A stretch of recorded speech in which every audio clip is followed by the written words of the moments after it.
मागील भांडणाच्या कारणावरून 2 गटात तुफान मारहाण झाली आहे। या मारहाणीमध्ये चॉपर, फायटर आणि गुप्तीसारख्या धारदार शस्त्रांचा वापर करण्यात आला, तर 4 ते 5 जण गंभीर जखमी झाले असून त्यांच्यावर अहिल्यानगर येथील एका रुग्णालयात उपचार सुरू आहेत। ही घटना दिनांक 29 मार्च रोजी रात्रीच्या सुमारास राहुरी शहर हद्दीत घडली आहे। राहुरी शहरातील 2 गटात गेल्या गणपती विसर्जन मिरवणुकीत किरकोळ मारहाण झाली होती। तो मागील भांडणाचा राग मनात धरून दिनांक 29 मार्च 2026 रोजी रात्री 11 वाजे दरम्यान त्या 2 गटात पुन्हा वाद उफाळून आला। 2 गटात समोरासमोर आले असून एकमेकांवर तुटून पडले। शहरातील विद्यामंदिर शाळा परिसरात ही मारहाणीची घटना घडली।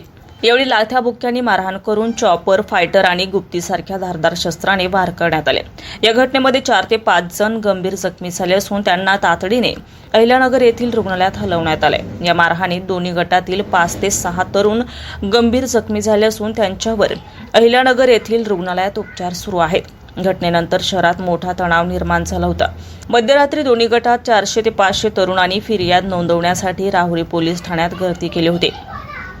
पोलीस निरीक्षक संजय ठेंगे आणि पोलीस पथकाने जमावाला शांत केलं। त्यानंतर शहरात गस्त घालून वातावरण शांत केलं। या घटनेबद्दल पोलीस ठाण्यात अद्याप कोणताही गुन्हा दाखल नाही।